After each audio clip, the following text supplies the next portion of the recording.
By engaging in training, was Shaikh going beyond informing on the men to encouraging them, especially some of the younger, more impressionable members of the group? Did you ever encourage or provoke them in any way? They set themselves up. I didn't have to do anything, really. You didn't provoke or encourage them in any of this? I didn't have to. It was all set up already from the beginning. And those plans were first outlined to Shaikh in bugged conversations in his car.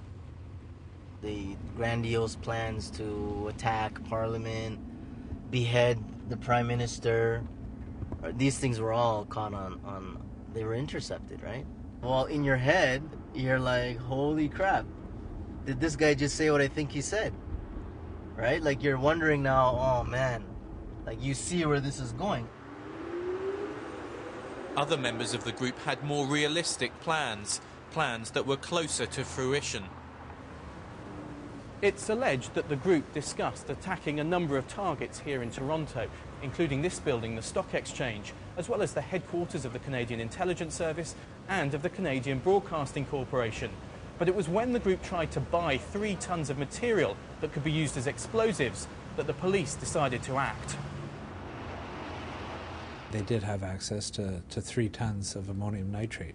If we look at the Oklahoma bombing, that was 1 ton. So 3 tons in downtown Toronto is an extremely serious threat. So why has a married man with 4 young children decided to go public and tell his story? Why didn't he take the offer of going into witness protection like the other police informer in the case? When they said to me, you're going to have to leave your city, your family, your friends, cut everybody off, start a new life, my wife and I looked at each other and were like, no thanks, right? No, I'm not going to do that. I'm not going to run and hide. Did you ever fear for your life? I recognize that it is possible that my life is in danger. I know that if it is Allah's will for me to be killed, then killed I will be, and there's nothing to change it.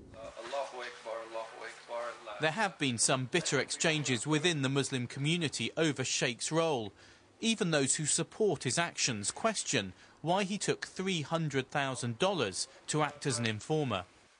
I personally believe that Mubin Shaikh had good intentions, and I personally believe that he was trying to keep Canada safe. I think had he really thought about it and realized that the Muslim community is so skeptical about the intentions of people out there, that he would have reconsidered and not taken the money. We went to a Muslim festival in the suburb where many of the alleged plotters grew up.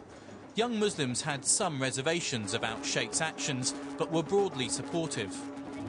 In Islam, it says that if you know that somebody is going to do something to harm someone, it's your duty to make sure that that harm doesn't happen. It was un-Canadian to have taken money. If it was any of us, I could bet my lottery that if we knew someone was a national security threat, we would inform the law enforcement authorities immediately. Of the 18 men originally arrested, 3 have had their charges stayed. And even Mubin Shaikh says a few of the men outside the hardcore of plotters are innocent. Preliminary hearings have just begun in this courthouse. At the heart of the full trial, which will be one of the most high-profile in Canadian history, will be the credibility of the prosecution's star witness, Mubin Shaikh. Defence lawyers in the trial are likely to go after Shaikh, both over his personal record — he has a charge of assault currently outstanding against him — as well as his motivation in the case. In any case, counsel and defense counsel, lawyers, will attempt to attack the credibility of the informant on the basis that the informant is motivated by greed and therefore is likely to embellish and exaggerate. Does taking money from the authorities bring into question your credibility in some way?